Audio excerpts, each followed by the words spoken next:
2024년 5월 인천의 한 병원 화장실에서 박상래 할머니에게 일어난 일입니다. 병원 난간을 잡고 화장실로 가서 거울을 봤어요. 제 등 수술 부위에 테이프가 4장 붙어 있더라고요. 등이 좁아 보였어요. 왜 그렇게 초라해 보이던지. 그때 깨달았어요. 아, 나는 이제 가족들에게 짐이구나. 부담만 되는 존재구나.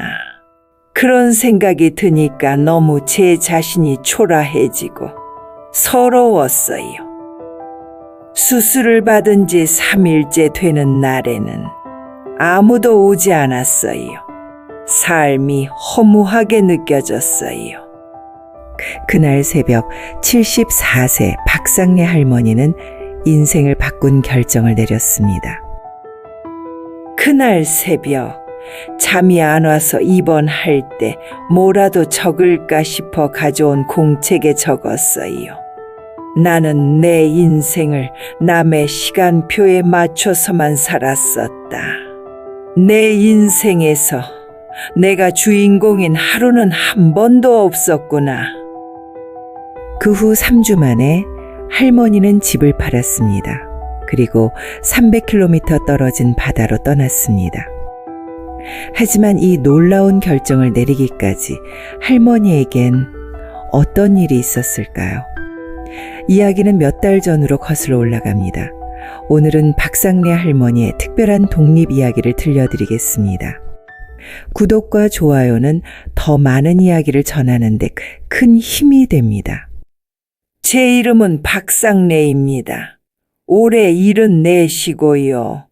13살 때부터 밥을 했어요. 어머니가 일찍 돌아가셔서 동생들 뒷바라지를 해야 했거든요.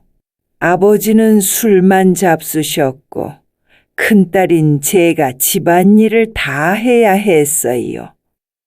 학교 다닐 나이에도 새벽 5시에 일어나서 동생들 밥 해주고 빨래하고 청소하고 그게 제 어린 시절 전부였어요.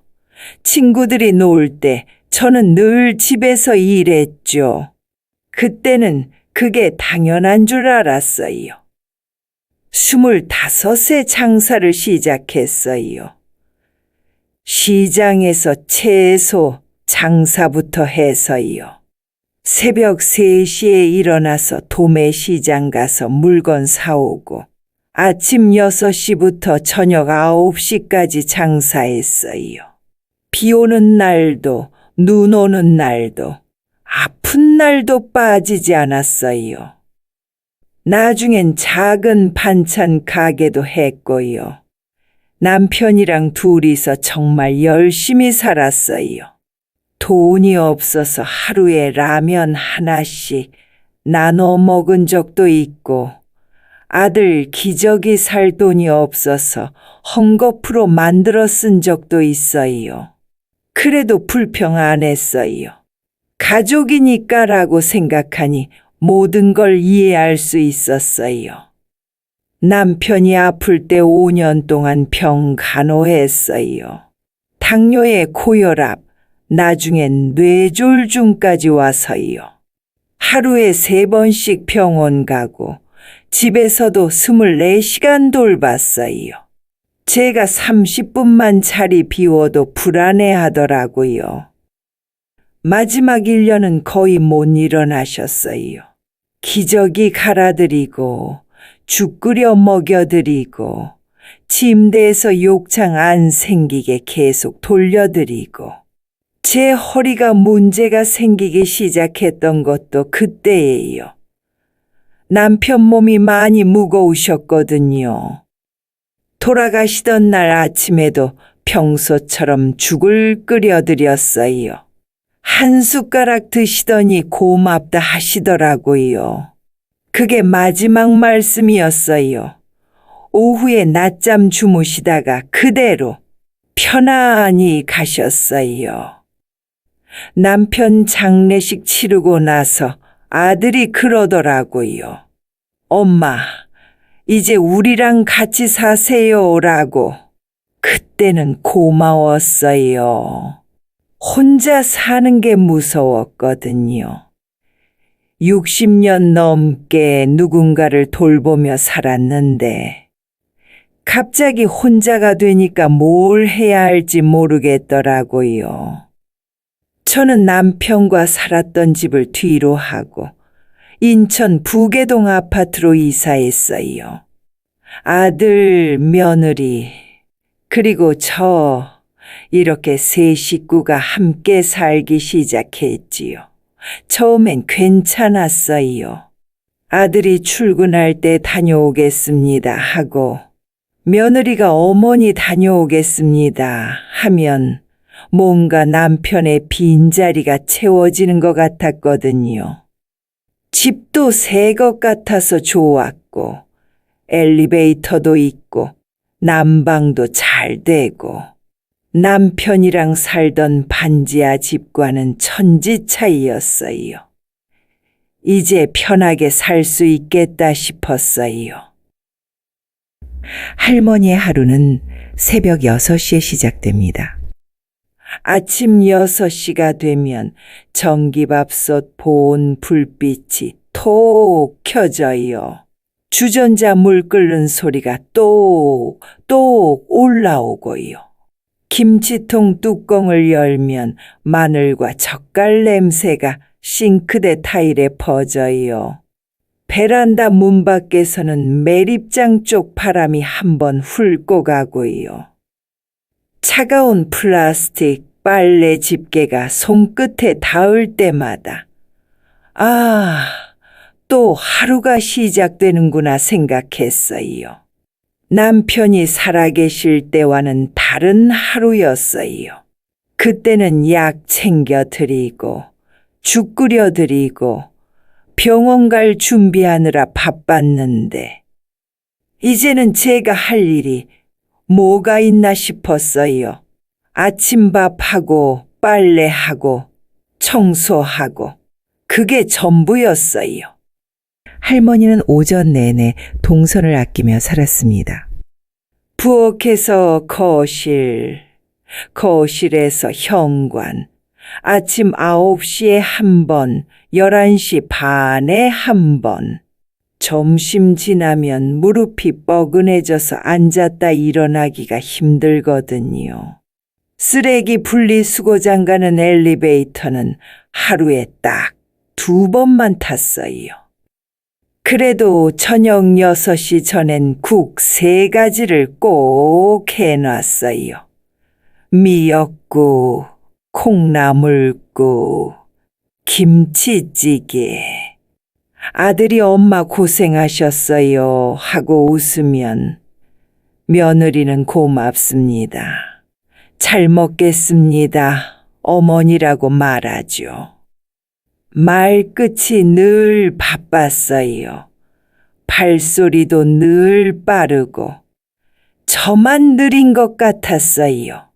아들은 회사 일로 바쁘고 며느리는 학교 일로 바쁘고 저만 시간이 많은 것 같았어요. 작은 불편이 쌓이기 시작한 건 남편 유품을 정리한 그해 겨울부터였습니다. 장롱 깊숙한 곳에서 나온 사진 액자들이 갈 곳이 없더라고요. 남편 사진, 우리 결혼 사진, 아들 어릴 때 사진. 다 저에게는 소중한 건데 놓을 곳이 없어요. 거실 장식장은 며느리 물건들로 가득하고 제 방이라고 할 만한 것도 없고 결국 박스에 다시 넣어둘 수밖에 없었어요. 사진들을 박스에 넣으면서 생각했어요. 내 추억도 박스 안에 들어가는구나. 그때 깨달았어요. 내 자리는 더 없구나. 이 집에서 제가 차지할 수 있는 공간이 얼마나 되는지 한번 생각해 봤어요.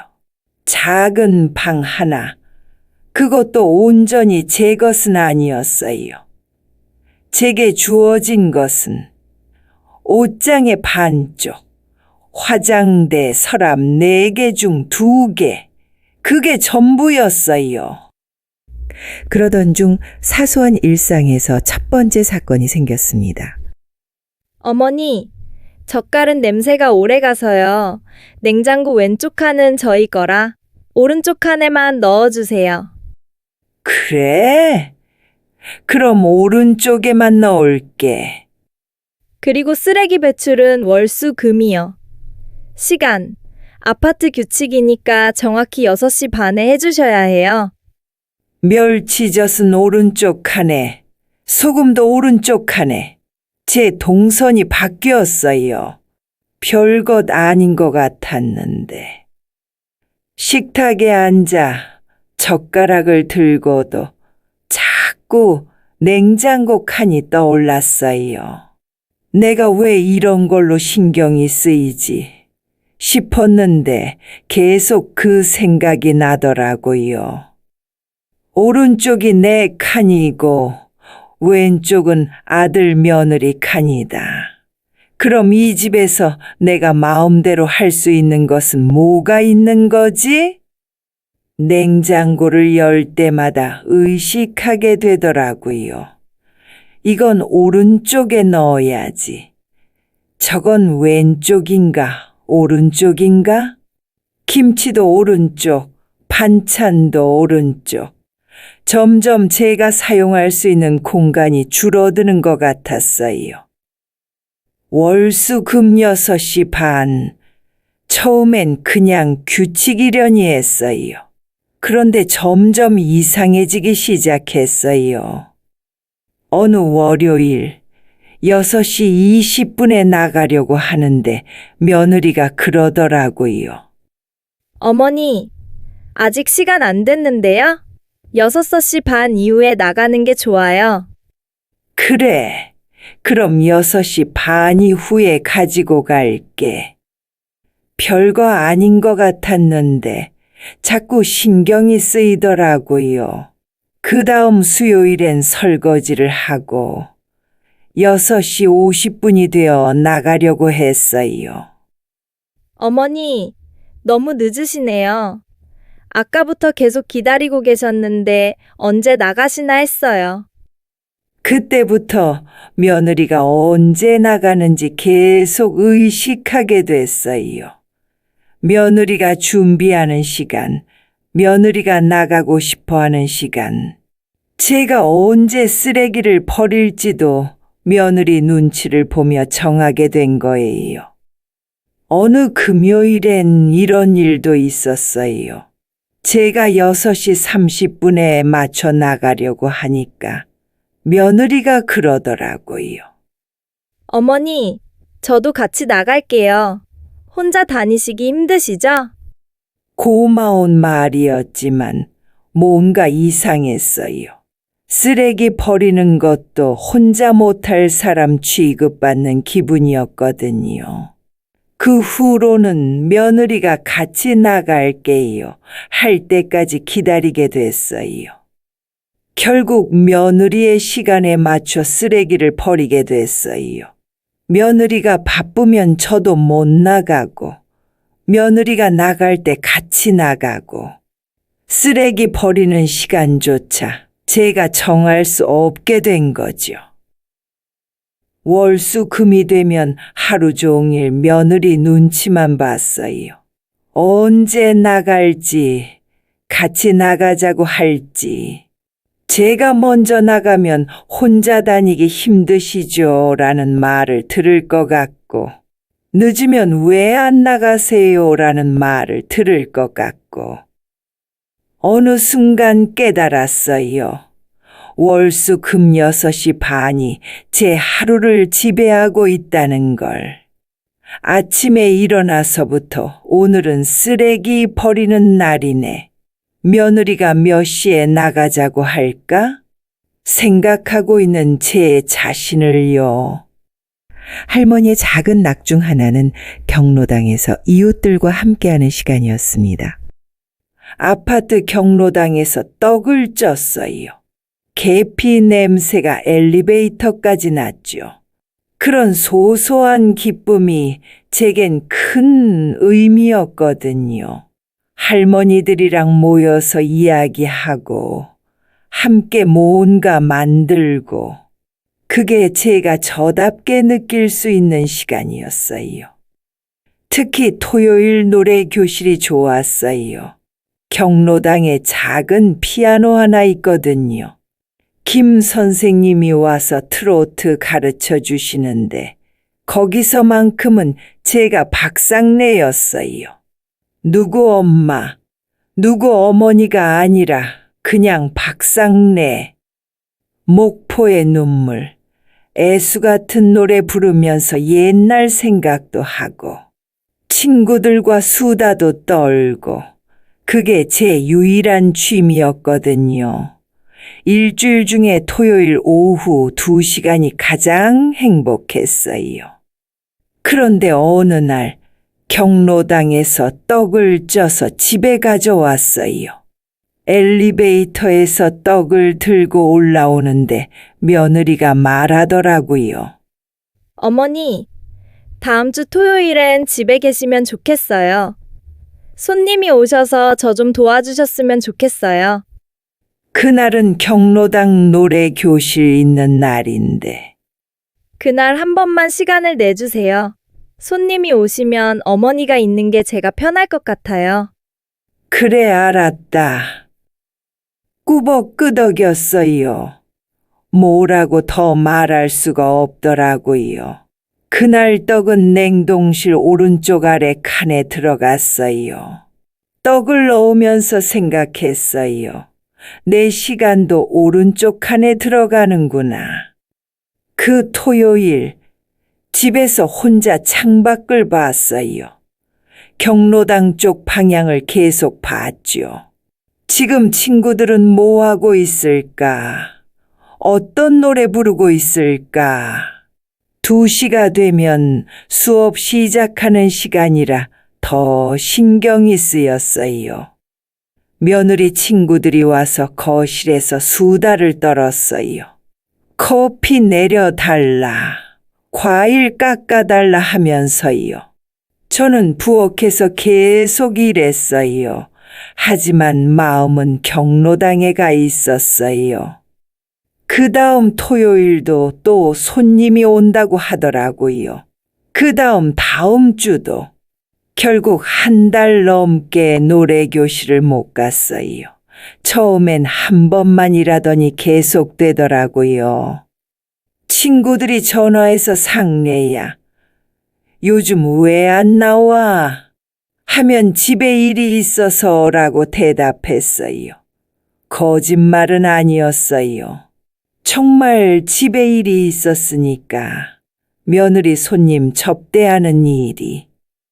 1달 반 만에 노래 교실에 갔더니 제자리에 다른 할머니가 앉아 계시더라고요.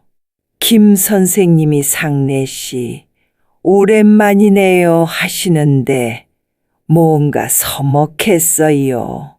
친구들도 처음엔 반갑다 했지만 금방 예전 같지 않았어요. 제가 없는 동안 생긴 이야기들이 있었거든요. 저만 모르는 얘기들. 그때 느꼈어요. 내가 빠진 자리는 금방 채워지는구나. 나는 없어도 되는 사람이구나. 결국 노래 교실을 그만두었어요. 가봤자 눈치 보이고 토요일마다 집에 손님 올 수도 있으니까요. 그게 편하다고 생각했어요. 며느리도 저도. 그로부터 얼마 뒤 할머니는 허리가 안 좋아지기 시작했습니다. 허리가 점점 아파졌어요. 남편 병간호할 때부터 아팠던 건데 나이 들면서 더 심해졌죠. 앉았다 일어날 때마다 아이고 하고 소리가 나고 밤에는 아파서 잠을 제대로 못 잤어요. 그래서 아들에게 병원을 같이 가달라고 했지요. 아들은 그렇게 하자고 말했었고 병원 예약을 하겠노라 했습니다.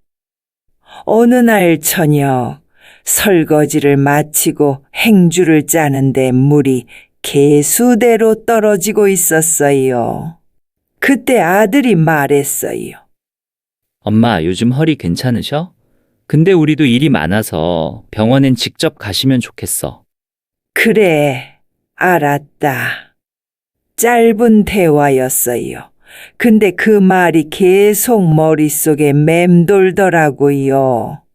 병원엔 직접 가시면 좋겠어. 직접 가라는 거죠. 남편 병원 다닐 때는 5년 동안 한 번도 혼자 안 갔는데 그날 밤 허리 통증이 옆구리까지 올라왔어요. 잠결에 소파용 얇은 담요로 몸을 덮었죠. 전기장판 스위치가 삐 하고 울렸어요.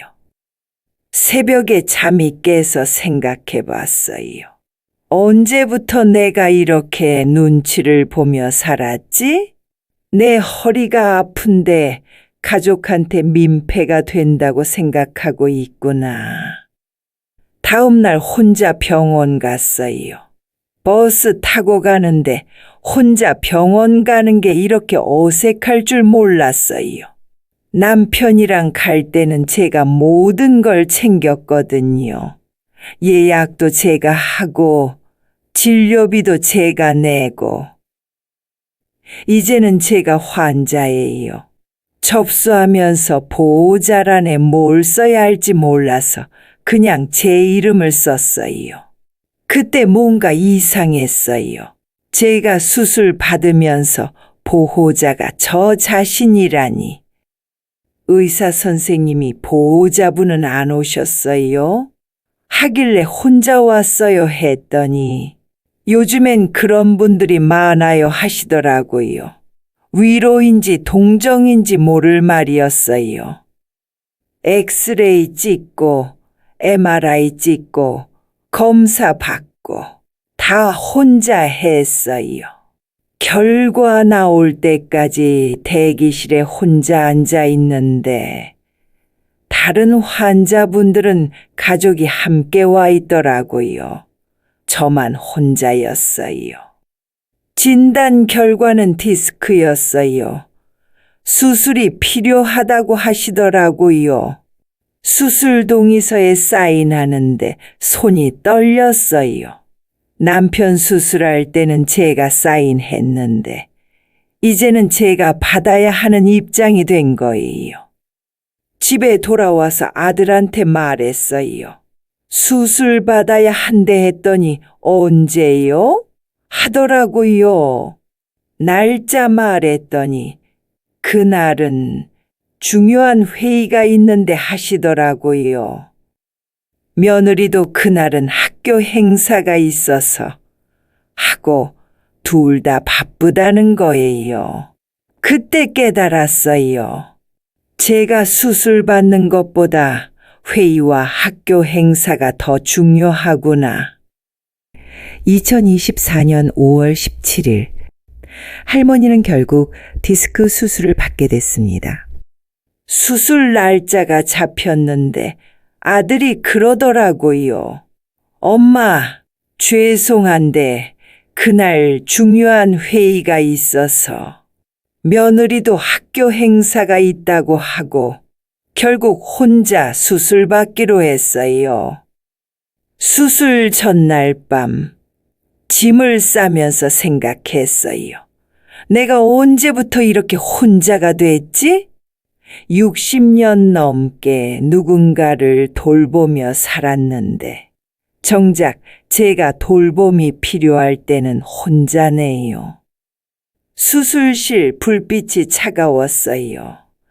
시계 초침이 째깍째깍 소리가 크게 들렸죠. 마취 전에 생각했어요.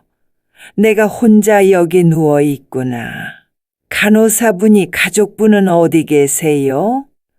하길래 일이 있어서 못 왔어요 했더니 안쓰럽다는 표정을 하시더라고요.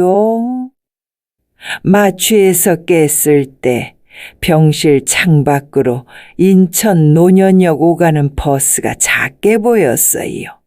사람들은 다 어디론가 바쁘게 가고 있는데 나만 여기 멈춰 있는 것 같았어요. 수술 후 첫날 아들이 퇴근길에 들렀어요. 20분이었어요. 정확히 20분. 엄마 괜찮으시죠? 저 일이 있어서 먼저 갈게요. 그러고 가더라고요. 둘째 날엔 며느리가 과일 바구니를 놓고 10분 있었어요. 빨리 나으세요, 어머니. 그것도 예의상 한 말 같았어요.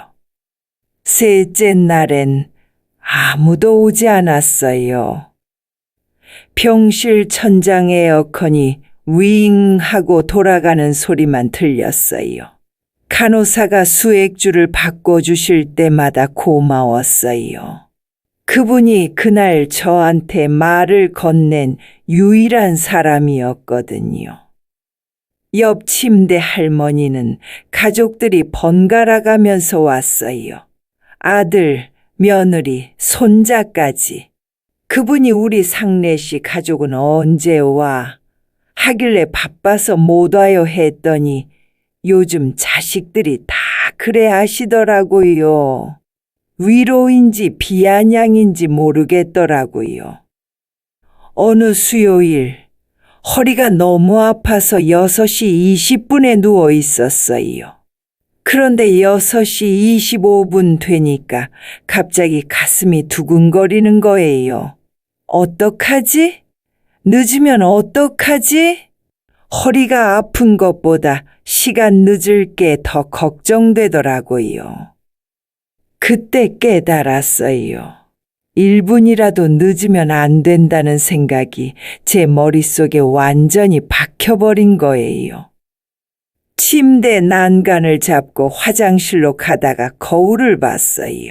제 등에 테이프가 4장 붙어 있더라고요. 등이 좁아 보였어요. 왜 그렇게 초라해 보이던지 어느 순간 마음이 찢어졌어요. 설명할 수 없는 감정이었어요. 그때 깨달았어요. 아, 나는 이제 짐이구나. 가족들한테 부담이 되는 존재구나. 그런 생각이 드니까 너무 서러웠어요. 60년 넘게 남을 돌봤는데 정작 제가 돌봄이 필요할 때는 혼자였어요. 아들도 며느리도 바빠서 못 온다고 하고 저는 언제나 그들의 시간에 맞춰 살았는데 제 시간은 아무도 중요하지 않다고 여기더라고요.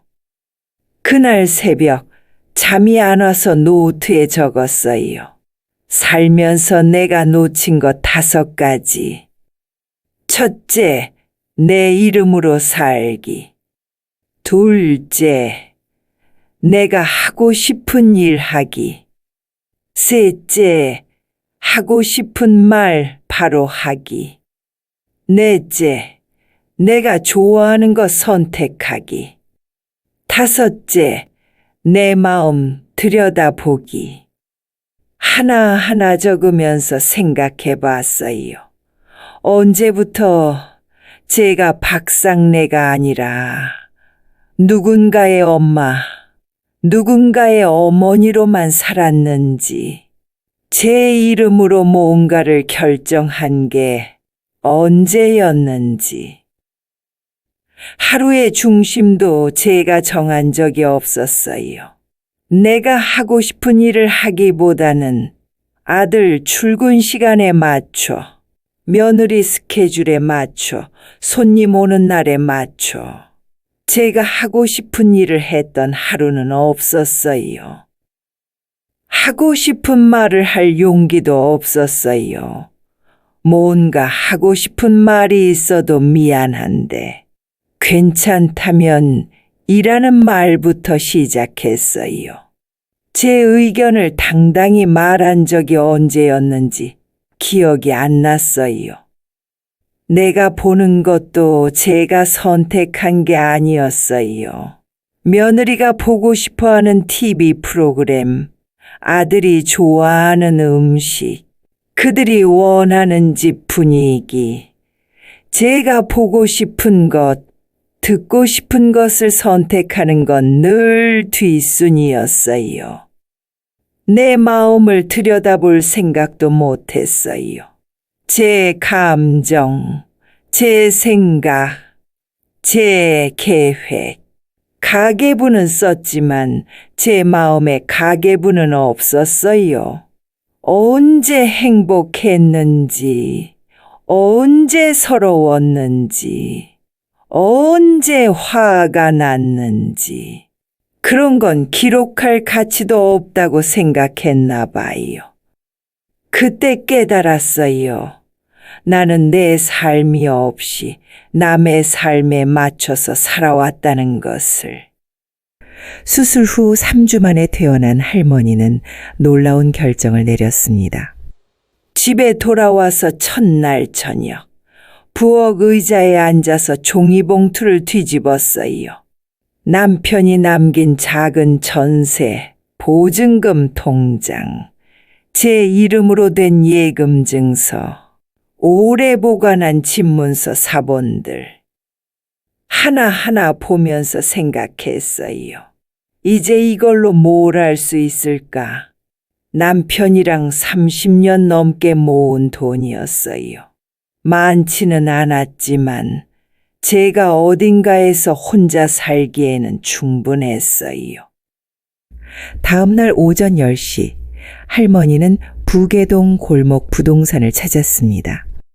사무실 입구에 전 월세 전문 간판이 낡은 나사로 고정돼 있었어요. 중개사가 제 말을 듣고 확인하더라고요. 어머니, 이 집은 오래돼서 매수자가 한두 달은 볼 겁니다. 가격은 현실적으로 가셔야 해요. 괜찮아요. 조금 내려도 돼요. 대신 빨리요. 손떨림이 있었어요. 매도 의뢰서를 쓰는데 이게 정말 맞는 일인지 확신이 서지 않았거든요. 그래도 썼어요. 설명서에 등기부 등본 발급, 인감 도장, 인감 증명서, 이부 신분증이 필요하다고 적혀 있었어요. 동행정복지센터로 갔어요. 번호표 104번. 자녀 잉크 냄새가 나는 민원 창구에서 인감 증명서를 받았어요. 국민은행 창구에서 통장 정리도 했어요. 적요란에 남편 이름이 마지막으로 찍힌 날짜가 오래전이었어요. 3일 뒤 연락이 왔어요. 매수인 부부가 마음에 든다는 거예요. 오전 11시 계약서에 도장 찍었어요. 계약금은 10%. 잔금일은 한 달 후. 등기 이전은 법무사 사무실에서 진행한다고 하더라고요. 계약서를 검은 파일에 꽂았는데 가방 지퍼가 조금 뻑뻑했어요. 그 순간 진짜 실감이 났어요. 내가 정말 이 집을 팔았구나. 집을 판 할머니는 이제 이사 준비를 시작했습니다. 이사 준비는 단촐했어요. 옷 3보따리, 냄비 2개, 사진 액자 2개, 압력밥솥 하나, 나머지는 버렸어요. 침대는 새로 살 생각이었어요. 60년 넘게 모은 살림이 이게 전부인가 싶었어요. 남편 옷, 낡은 가전제품, 쓰지 않는 그릇들 다 정리했어요. 택배 박스를 접으며 공책에 또 적었어요. 내 이름으로 살기. 내 인생의 주인은 나. 내 이름으로 산다. 하고 싶은 일하기. 오전엔 바다 산책. 여유로운 시간 누리기. 오후에는 일하며 보람 찾기. 하고 싶은 말 바로 하기. 말 꺼내기를 두려워하지 말고 내가 하고 싶은 말을 하기. 좋아하는 것 선택하기. 뉴스 대신 바다와 좋은 사람과 더 많은 시간을 보내기. 내 마음 들여다보기. 내 일기를 적으면서 내 마음을 살펴보기. 이번엔 공책에 구체적으로 적었어요. 추상적인 목표가 아니라 실천할 수 있는 것들로요. 울진에 집을 보러 간 날은 흐렸어요. 기차에서 내려 시외버스를 타고 군청 앞에서 내렸는데 공기가 달랐어요. 인천보다 맑더라고요. 울진에서 부동산 사장님을 만나서 할머니는 떨리는 마음으로 집을 보러 갔습니다. 어르신, 여기 한 15평 남짓합니다. 바닷길은 걸어서 한 10분이면 되고 해. 보일러는 새로 갈아놨고 하수 배관은 지난달에 손봐심도. 창문을 열었는데 비린 바람이 아니라 젖은 나무 냄새가 먼저 들어왔어요. 산과 바다가 가까이 있어서 그런가 봐요. 인천에서는 맡을 수 없던 냄새였어요. 예, 좋네, 예. 마음이 흡족했는지 저도 모르게 사투리로 화답하였습니다. 계약서는 더 얇았어요. 전세가 아니라 매매. 잔금은 인천집 잔금 받고 맞춰서 치르기로 했어요. 할머니의 이삿날 1톤 트럭이 아파트 뒤편 주차장에 섰어요. 어머니, 큰 짐이 없으시네. 이삿짐 기사의 말에 살면서 꼭 필요한 것만 가져가요. 라고 말하면서 단촐한 제 짐을 바라봤어요. 짐을 싣는 데는 시간이 얼마 걸리지 않았어요. 마지막 짐이 내려오고 엘리베이터 문이 닫힐 때 며느리가 서 있었어요. 손에는 비닐봉지, 떡과 과일이 들어있더라고요. 어머니, 진짜 가시는 거예요? 가. 그럼 어머니 연락 자주 주세요. 그래. 아들은 회사에 있었어요. 전날 밤 늦게까지 회의라고 했어요. 저는 전화를 걸지 않았어요. 문자 한 줄만 보냈어요. 잔금 치르고 갑니다. 건강해라. 트럭의 진동이 허리까지 전해졌어요. 트럭 뒤 적재함에서 접은 의자가 덜컹했어요. 저는 이제 나를 위한 인생의 시작이라고 생각하고 익숙함을 내려놓는 일, 대신 내 이름으로 내 인생을 살아가겠다고 다짐하면서 이사 트럭에 몸을 맡겼습니다. 이사한 둘째 날 아들이 찾아왔습니다. 군청 앞 카페에서 만났어요. 커피 뚜껑의 주위, 뜨거움 글자가 또렷했어요. 엄마, 갑자기 이게 뭐야? 우리 다 같이 살면 되잖아. 컵을 내려놓았어요. 눈을 피하지 않았어요. 이제부터 나는 온전한 나의 인생을 살아보려고 해. 엄마가 갑자기 왜 이러세요? 무슨 일 있어요? 무슨 일이 있었던 게 아니라 무슨 일이 없었던 거야. 60년 넘게 남을 돌보며 살았는데 나를 돌보는 시간은 없었어. 이제는 내가 나를 돌볼 시간이야. 아들이 숨을 들이켰어요. 한동안 말이 없었어요. 엄마, 저희가 뭘 잘못했어요? 잘못한 게 아니야. 너희도 너희 인생이 있고 바쁘고 할 일이 많잖아. 나도 마찬가지야. 나도 내 인생이 있어. 그럼 우리는 어떡해요? 너희끼리 잘 살아. 나 없어도 충분히 잘할 수 있어. 오히려 더 편할 거야. 한 문장만 더 했어요. 너도 너 시간을 살아. 나는 이제 나를 위한 인생을 살 거야. 울진으로 이사한 지 6개월. 할머니에게는 새로운 일상이 자리 잡았습니다. 바닷가 마을에서의 첫 달이 가장 힘들었어요. 아는 사람도 없고 모든 게 낯설고 하지만 점점 적응됐어요. 아침 산책부터 시작했어요. 태풍이 지나간 날 모래사장에 무너진 해변 산책로를 피해서 걸었어요.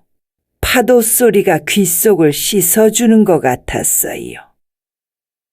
어느 날 장 보러 가다가 유기견 보호소 앞을 지나는데 봉순이가 철창 안에서 저를 쳐다보더라고요. 다른 개들은 사람이 지나가면 짖거나 뛰어다니는데 봉순이만 조용히 앉아서 저를 바라봤어요. 그 눈빛이 병원에서 혼자 있을 때 제 기분과 똑같더라고요. 나도 버려진 건가?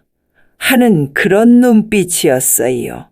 아무도 찾지 않는 존재, 필요 없어진 존재. 저랑 똑같았어요. 보호소 직원분이 그러더라고요. 이 아이는 8살이에요. 나이가 많아서 입양 안 되고 있어요. 사람들은 다 어린 강아지만 찾거든요. 그때 생각했어요. 봉순이도 나처럼 갈 곳이 없구나. 우리 둘 다 새로운 시작이 필요하구나. 그래서 봉순이를 데려왔어요. 처음에는 봉순이도 저도 어색했어요. 봉순이는 새 집이 낯설어하고 저는 개 키우는 게 처음이라 어떻게 해야 할지 몰랐거든요. 그런데 점점 서로 익숙해졌어요. 봉순이는 제 발걸음을 따라다니고 저는 봉순이 때문에 매일 산책을 나가게 됐어요. 산책줄을 잡고 걸으면서 생각했어요. 이제 누군가 제게 의지하고 있구나. 제가 필요한 존재구나. 점심에는 마을회관 옆방에서 재봉틀을 돌려요. 커버 하나를 만들고 5,000원을 받아요. 많지는 않지만 제가 번 돈이에요. 손가락 끝에 실밥이 묻고 바늘이 딱딱 박히는 소리가 정겨워요. 허리는 여전히 뻐근하지만 통증 일지에 숫자를 적어요. 처음엔 8이었는데 이제는 4까지 내려갔어요. 스트레스가 줄어서 그런가 봐요. 저녁 되면 이웃들이 모여요. 오늘 물때 참 좋았습니다. 죽변 방파제 갔으면 광어 하나 더 건져 쓸기라. 콩나물은 소금 먼저 치면 퍼집니다. 마지막에 가나소. 많이 드이소. 떡을 잘라 내밀면서 말해요. 여기선 오른쪽 칸, 왼쪽 칸 따위는 없어요. 그냥 나누면 돼요. 나는 설교를 믿지 않아요. 다만 작은 것들이 모여서 하루를 만든다는 걸 배웠어요. 바다는 제 말을 듣지 않지만 제 걸음을 받아줘요. 박상래 할머니의 독립일기는 오늘도 계속됩니다. 74살에 뭔 독립이냐고 하실 수도 있어요. 하지만 나이는 숫자일 뿐이에요. 언제든 자기 인생의 주인공이 될 수 있어요. 저도 처음엔 무서웠어요. 혼자 살아본 적이 없었거든요. 13살부터 동생들 돌보고 결혼해서는 남편 돌보고 아들 키우고 나이 들어서는 남편 병간호하고 아들 집에 가서 살림 챙기고 항상 누군가를 위한 삶이었어요. 하지만 이제는 달라요. 아침에 눈 뜨면 오늘은 뭘 하지? 생각해요. 바다 걸을까? 봉순이랑 놀아줄까? 새로운 재봉 기법을 배워볼까? 선택이 제게 있어요. 월수 금 6시 30분에 쫓기지도 않고 토요일 노래교실 대신 집에 있으라는 말도 듣지 않고 병원 갈 때 눈치 보지도 않아요. 여러분도 자신만의 5가지를 찾아보세요. 내 이름으로 살아가는 것부터 시작해서요. 몇 살이든 상관없어요. 지금이 시작할 때예요. 제 인생은 단순해요. 이제는 나답게 내 인생을 산다. 그게 전부예요. 비슷한 경험이 있다면 댓글로 나눠주세요. 서로의 이야기를 공유하면서 다들 어떻게 인생을 살아가고 계신지 알려주시면 좋을 것 같아요. 지금까지 매일 아침 바다와 함께 자신답게 살아가는 박상래 할머니의 이야기였습니다. 구독과 좋아요로 더 많은 이야기를 만나보세요.